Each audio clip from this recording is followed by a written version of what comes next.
and Philadelphia's Muslim communities.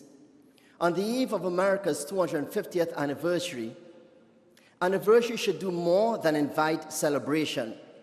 They should invite examination, an examination of who has fully lived our ideals, who has struggled to be included, and what responsibility belongs to us who are seated here now. The Islamic tradition begins its reflection on liberty with a fundamental truth. Human dignity is sacred and inherent. The Quran declares, "We have certainly honored the children of Adam." Just verses before this statement, we see the devil looks upon Adam with contempt, resenting the honor that God has placed on the children of Adam. Yet in that same passage, God declares that he has in fact honored these descendants of Adam. The devil sees the human being as unworthy of that honor. God affirms the dignity he places within the human family. Dehumanization begins when pride, power, fear, or difference persuades us that another person is unworthy of the dignity that God has already placed in them. That dignity precedes citizenship, nationality, status, political power, and even agreement. Government does not create human dignity. At its best, government recognizes it, protects it, and builds the institutions that prevent the powerful from violating that dignity. Freedom of conscience flows from that dignity.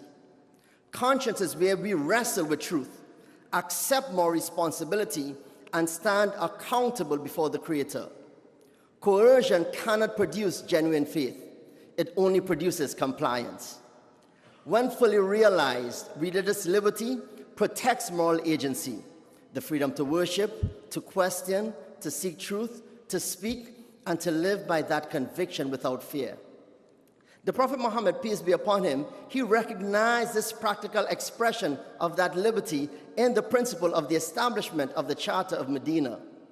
That covenant and agreement did not erase difference or command uniformity. Instead, it ordered difference towards a shared responsibility, mutual protection, justice, and the common good. The images you see behind me show that this work is present here in Philadelphia under our illustrious mayor. It shows Muslims gathered in worship and service, young people and elders entering civic life, communities at City Hall, and partnerships centered on health, safety, opportunity, participation, and belonging. They are glimpses of liberty becoming visible, of dignity being recognized, of conscience being respected, and of communities being built across difference. Today we honor Pope Leo XIV. May this moment renew our commitment to protect human dignity, to defend conscience, and to build the communities worthy of the liberty that we all proclaim. May there be salam, may there be shalom, may there be lepay, shanti, and peace for all people. Thank you.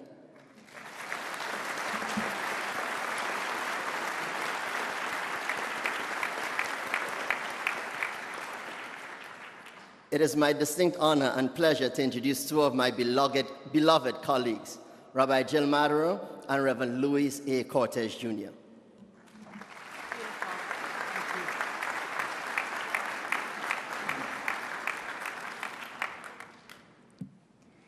How powerful to be present with you right here at the location that bears witness to two different truths of George Washington, two different truths of our nation. Just west, George Washington's home, where he enslaved human beings. Just east, the museum that houses Washington's letter to the Jewish community. In 1790, when members of the Jewish community wrote to Washington, seeking reassurance about their safety in the new republic, the president responded with words of religious liberty, words that I pray are meant for all people, in his promise that the United States would give, quote, "to bigotry no sanction, to persecution no assistance, and that all who lived under its government would sit in safety beneath their own vine and fig tree, with none to make them afraid. A bold vision, still yet unfulfilled.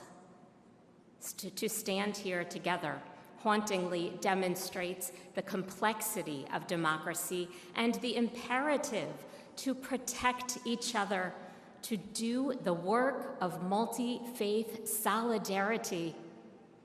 In our own time, when Jews and other religious minorities and vulnerable identities face hatred, suspicion, and violence, we are called, all of us, to respond. And so many have stood with my communities over the years. The ancient words of Jewish tradition teach, the first person was created alone for the sake of peace among people, so that no one could say to another, my ancestor was greater than yours. Today, I pray for a renewed coalition in our city and throughout our nation for the sake of peace among people, that we might build on the moments of the past when we have stood together, that we might meet every hateful attack with courageous solidarity, and that we might commit to the kind of work that will keep us all safe, valued, and never alone.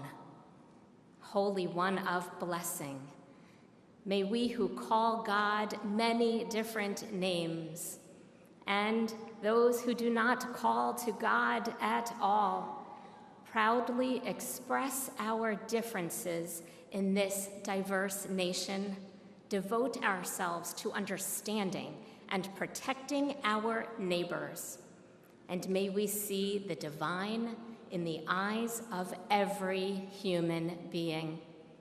For the sake of peace among people, may we strive for the day when, in the words of our prophet Micah, we may sit in safety beneath our own vine and fig tree, that none shall make us afraid.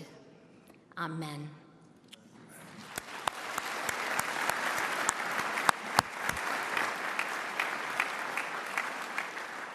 Buenos dias.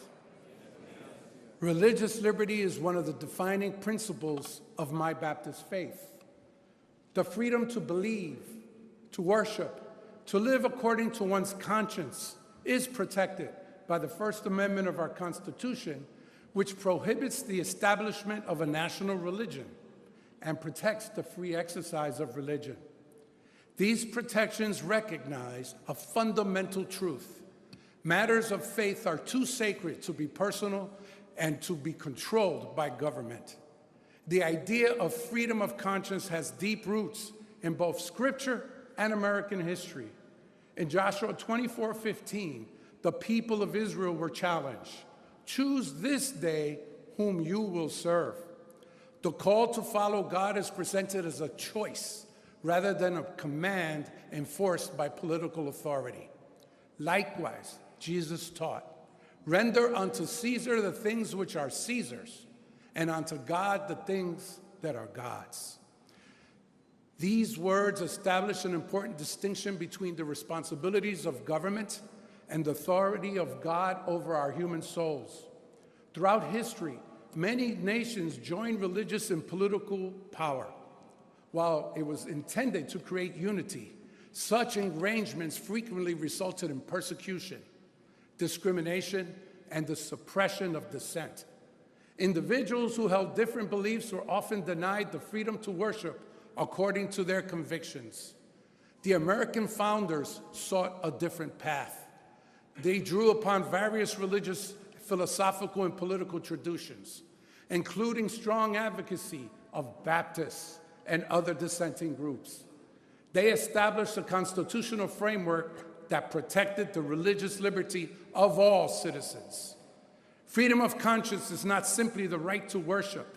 It is the right to seek truth, to hold sincere convictions, and to practice your faith without coercion from the state. It protects people of every faith tradition, as well as those who profess no faith at all. In a diverse society, religious liberty creates space for peaceful coexistence while preserving the dignity of the individual. The dangers of a state religion remain as relevant today as they did in the past. When government favors one faith above others, both religion and liberty suffer.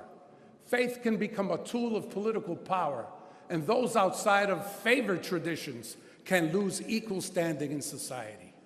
Religious conviction is strongest when it is freely chosen, not politically imposed. For this reason, freedom of faith and conscience remains one of America's greatest safeguards of liberty. A free society depends upon protecting the right of every person to respond to God according to the dictates of their conscience, free from coercion and secure in the protections of the Constitution. Thank you.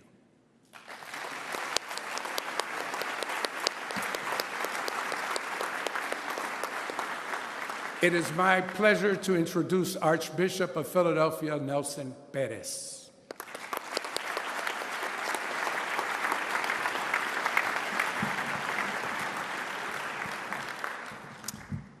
Today is one day of great, great joy.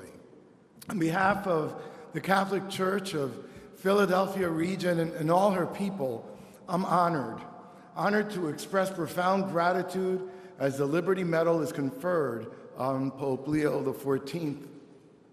This honor is a fitting recognition of the Holy Father's long-standing dedication to advancing liberty for all people throughout the world, particularly the gift of religious freedom. His work as a priest, a bishop, a cardinal, and now shepherd of the Universal Church has always focused on uplifting the inherent dignity of all people and building pathways to peace. Philly is proud that the Pope is a graduate of Villanova University who spent time living and working in our region. Pope Leo knows us, and we feel like we know him too. His influence, however, extends beyond Philadelphia. He shepherds 1 billion Catholics globally. The Holy Father is a world leader who places himself at the service of all humanity. He's gentle, humble, and kind. He's also a man of deep faith and extraordinary intellectual ability who understands the rich diversity of the global community and the complex challenges our world faces. Pope Leo is a true gift to everyone. His papacy, just over a year old, has already been marked by a desire for genuine encounter with all people and filled with the compassionate love of Jesus Christ. That love unconditionally embraces the stranger, the immigrant, the poor, the sick, the unhoused, those struggling with addiction, and all those in need. It does so without discrimination. That's a more beautiful than ideal. It's a mission to which we are all called when we fulfill it. We lift barriers preventing our brothers and sisters from experiencing the fruits of freedom and liberty. Our nation was born here in Philadelphia 250 years ago. Today, we are especially mindful of the revolutionary vision that gave rise to the United States of America. Our founding fathers recognized that true freedom stems from defending dignity and the value of every human being. We share a common responsibility to further that vision. Let us embrace that responsibility with happy hearts. As the Holy Father expressed so eloquently in his recent encyclical, Magnificat Humanitas, which I encourage all to read and reflect upon, created for relationship, every human person is planned and willed by God to enter into communion with him, with others, and with creation. Human dignity does not depend on a person's ability or wealth or position in life nor on the right or wrong choices made. Instead, it is a gift that precedes and transcends each person, endowed by God as an expression of his unfailing love. The National Constitution Center serves as a beacon of hope by promoting the importance of the Constitution's ideals for all to benefit and call America home. We are overjoyed in its decision to recognize Pope Leo XIV's work with the Liberty Medal. May we follow the Holy Father's example and work to bring peace to our families, our communities, our world, our own hearts. And yes, may God bless you all, and God bless America. Que Dios los bendiga a todos. Muchas gracias.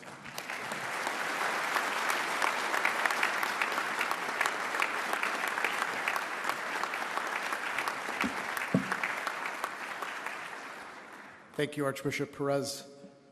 Our next speaker leads the Commonwealth where William Penn established a bold vision of religious liberty, welcoming people of different faiths to live together in peace and helping lay the foundation for one of America's most enduring ideals.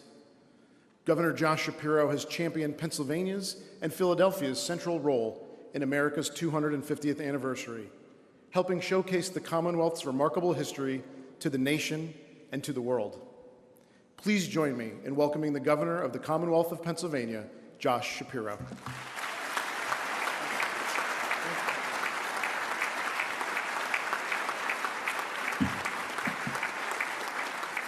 Good morning, Philadelphia. Vince, thank you for not just the kind introduction. Thank you for your strong leadership here at one of the most important institutions in the United States of America, the National Constitution Center.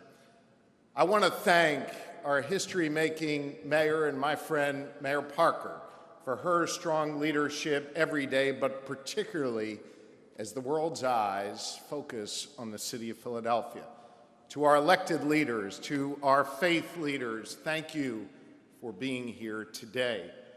It is fitting that we gather here at the National Constitution Center, a place that celebrates our collective rights and our individual freedoms, with leaders from all different backgrounds and faith traditions coming together to recognize a religious leader who has made an extraordinary impact on our world.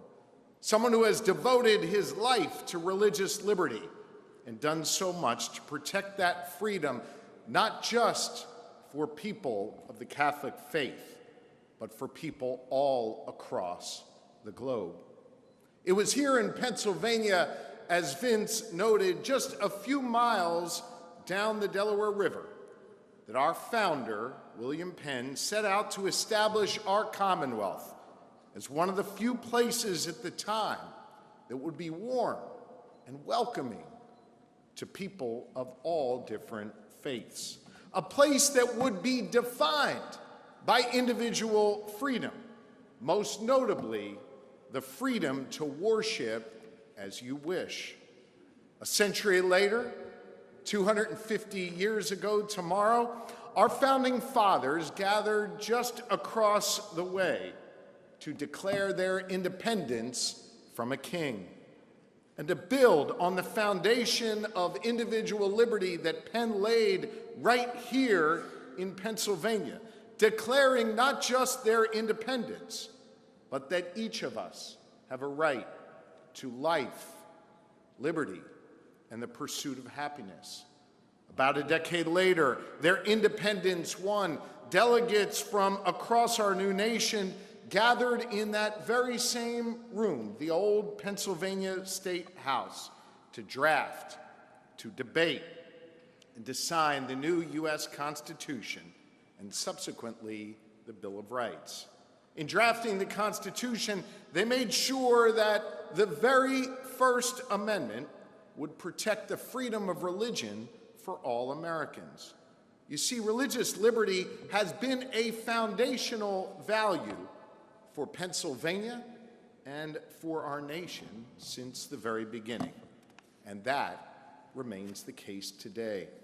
2.5 centuries later, I'm proud to be here today as your governor, as a man of faith, to recommit ourselves to the cause of religious freedom and to recognize His Holiness Pope Leo XIV for his extraordinary leadership.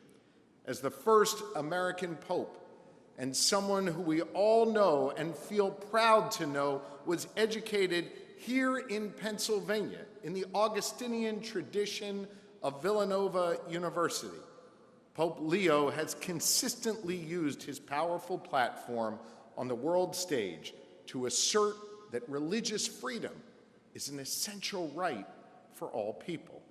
He has reaffirmed the dignity of every human being, no matter how they choose to worship. On behalf of the Commonwealth of Pennsylvania, the cradle of liberty and the birthplace of our democracy, thank you, Pope Leo, for using your voice and your power to advance religious liberty for all people. My own faith calls me to service. My faith teaches me that no one is required to complete the task, but neither are we free to refrain from it. To me, that is universal, and it means that each of us has a responsibility to get off the sidelines, to get in the game, and to do our part, to serve others and work to advance the cause of freedom. And I believe that work is needed, especially at this particular moment in time. Pope Leo, throughout his life, has exemplified that spirit of service from his days of Villanova to his days now at the Vatican, caring for our neighbors around the world and standing up for the freedom our founding fathers fought for 250 years ago. So as we celebrate the 250th July 4th of our independence and the freedoms that our founders fought for with the example laid by William Penn, we are proud to honor Pope Leo XIV and his work to protect religious liberty across the world. Thank you for your leadership and the example you set every day. May God watch over and bless Pope Leo XIV. May God watch over and bless the Commonwealth of Pennsylvania. And may God watch over and bless the greatest country on the face of the earth, the United States of America, and all of its inhabitants. Thank you.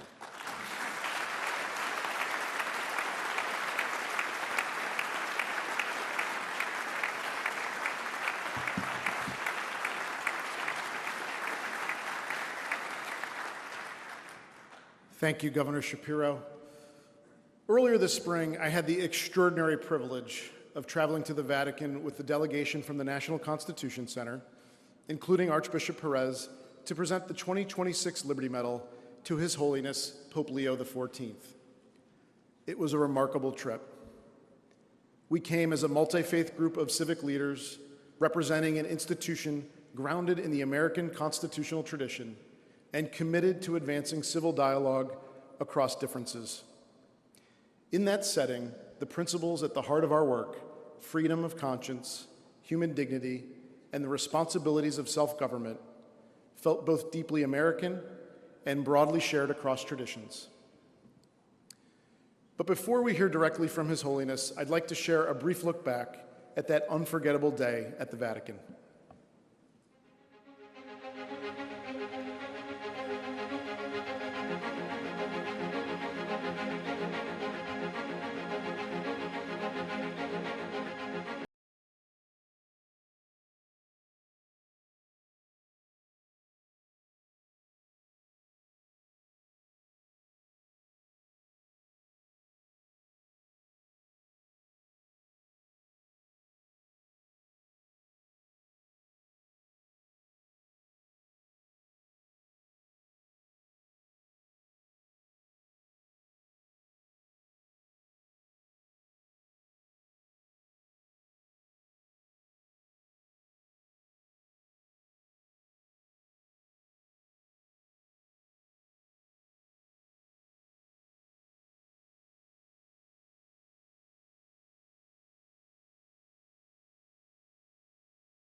Thank you. Today, we honor Pope Leo XIV because his ministry has embodied the values at the heart of the Liberty Medal: a deep respect for the dignity of every person, a commitment to freedom of conscience, and a belief that faith can be a force for civic renewal.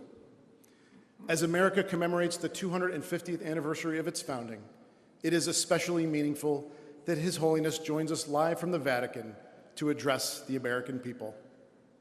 Ladies and gentlemen, it is my great honor to introduce the 2026 Liberty Medal recipient, His Holiness, Pope Leo XIV.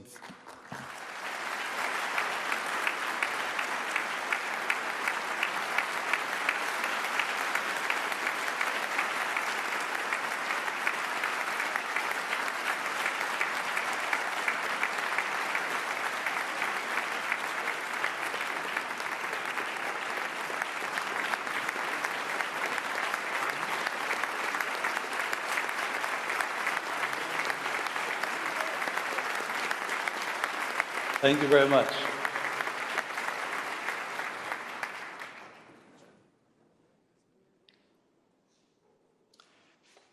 Dear friends, I am honored to accept the Liberty Medal of the National Constitution Center in this year that marks the 250th anniversary of the founding of the United States of America with the signing of the Declaration of Independence on July 4th, 1776. On the eve of this momentous occasion, I offer a warm greeting to all those assembled at the National Constitution Center in Philadelphia. As a son of this great country, founded by courageous men and women who dreamed of liberty and of a better life for themselves and for their children, I join you in asking God's blessings upon America's future, that the lofty ideals enshrined at the beginning of the Declaration of Independence may continue to guide the flourishing of the nation in unity, justice, and peace. From our youth, most of us have admired the eloquence of those words, with their resounding appeal to the law of nature and to nature's God as the basis of their assertion that all men and women are created equal and endowed by their Creator with certain inalienable rights, including the right to life, liberty, and the pursuit of happiness. While couched in the language of the Enlightenment, that claim is ultimately grounded in an understanding of the human person, inspired by the great biblical vision of man and woman being created in the divine image. It is indeed here that we discover the basis of human dignity, dignity which precedes the establishment of any state and whose custody constitutes its very purpose. In these past 250 years, for so many peoples throughout the world, it was the firm resolve to achieve the noble vision of the nation's founders that made America a byword for freedom, as the country opened its doors to successive waves of immigrants, enabling them and their children to play their part in shaping the future of the nation. It was this same love of freedom that inspired the United States in the darkest hours of the last century, at the time of the two world wars, to look beyond itself and at great sacrifice to champion the cause of freedom beyond its own borders. As every American knows, however, the path to building a society that would embody those high ideals of liberty and justice for all was not always easy, and in many respects is still a work in progress. Indeed, the effort to realize this vision is one that must be taken up anew in each generation and in the face of ever new challenges. Today, as we look to the future, this historic anniversary presents us with the opportunity to reflect once again on the nation's founding principles in the hope that America will remain ever true to the dream that has earned it the title of Land of the Free and Home of the Brave. The first right enshrined by the nation's founders was the right to life, for no one who is deprived of life can enjoy liberty or pursue happiness. A country's vitality is deeply tied to the value it affords to human life in every form and condition, acknowledging the dignity endowed upon every human person by virtue of their very existence. The inherent worth of every human life has led the noble hearts of generations to praise the marvelous works of the Creator and stand in reverence before so precious a gift. Indeed, it is precisely this reverence that we must continue to cultivate, one that sways the hearts of individuals and inspires laws that recognize and safeguard the gift from the moment of conception to natural death. Reverence, too, will aid us in discovering that we are guardians and stewards of those entrusted to our care. In this regard, the moral greatness of a nation is manifested, above all, in its capacity to support, protect, and cherish the lives of all, especially the most vulnerable and those whose worth is questioned. Following the right to life, liberty was and is preeminent among the principles revered by the men and women who have sought within this nation's borders a new beginning, often equating it with previously undreamed of hope. Though frequently understood as the ability to act as one would like, authentic freedom runs much deeper. It is founded upon the human person's capacity to know the truth and adhere to what is good, even at great cost. A sacrifice well known to many who have labored to shape this country. The desire for truth and freedom, as well as the very pursuit of happiness, continues to inspire people of all generations to ask fundamental questions regarding the meaning of life, our ultimate purpose, and indeed about God. And it is proper for magnanimous hearts to endeavor to answer these questions with sincerity. These answers inevitably determine the direction which we seek to give to our lives. And America has long championed the religious freedom necessary to follow responsibly the dictates of conscience in this regard, free from fear and coercion, as enshrined in the First Amendment to the United States Constitution. It is this freedom that holds sacred the inner sphere of the person, where convictions are formed and where conscience can guide the decisions made in the intimacy of the human heart.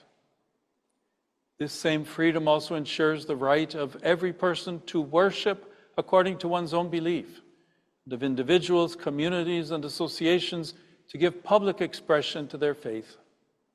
In fact, religious freedom gave rise to the American tradition of allowing for interfaith dialogue and interreligious cooperation in promoting the public good and enriching the debates on the great moral and ethical issues that have faced the nation and shaped the course of its history.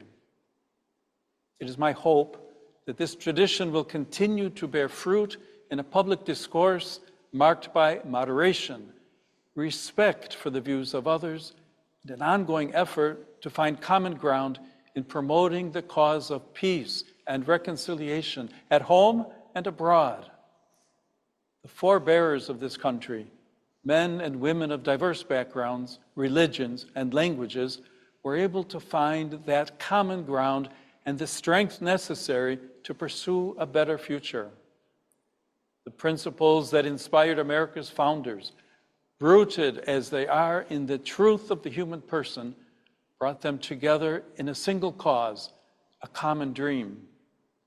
Unity lent strength to that dream, giving rise under God to the United States of America. E pluribus unum, out of many, one.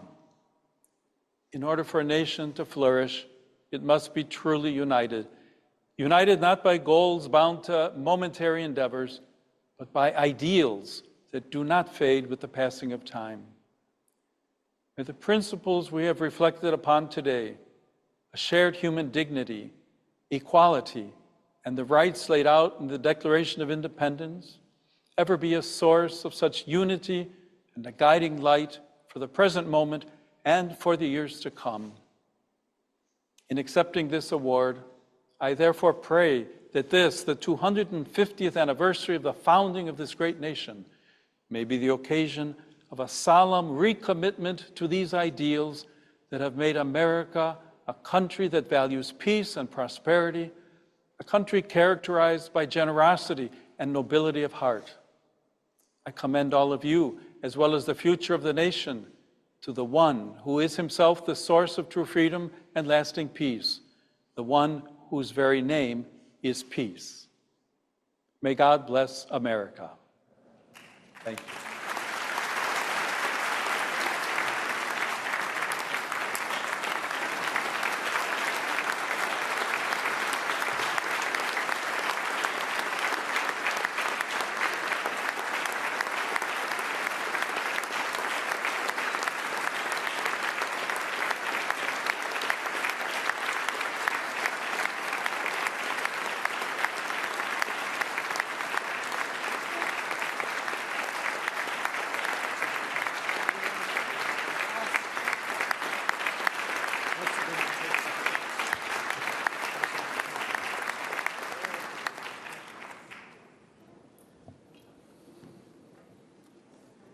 Your Holiness, thank you for those inspiring words.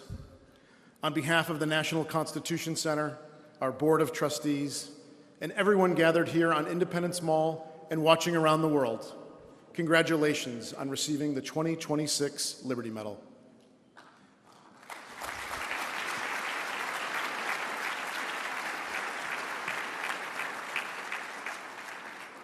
Today has been more than a ceremony. It has been a powerful reminder of what is possible.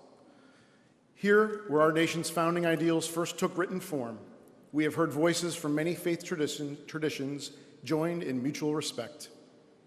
We have heard a message of unity from the first U.S.-born Pope, and we have witnessed one of the enduring strengths of the American experiment, people of different beliefs standing together, honoring both our differences and our shared humanity.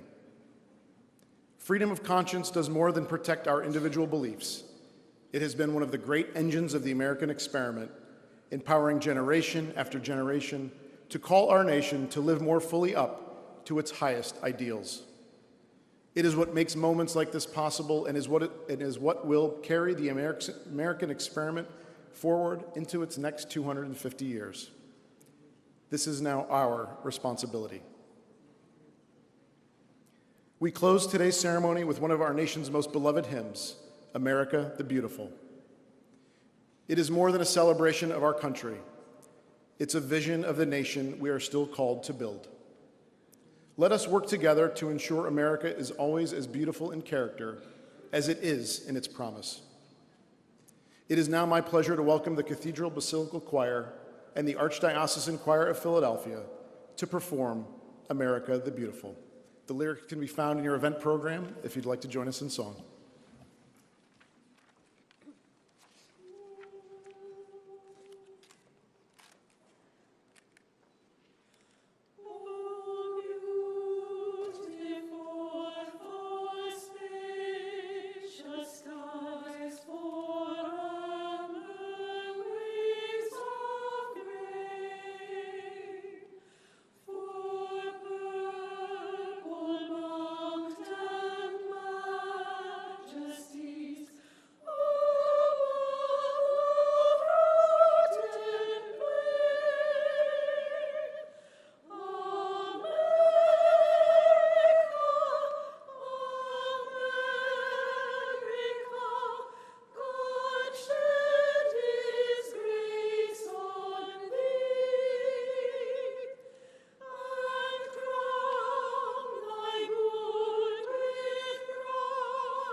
here.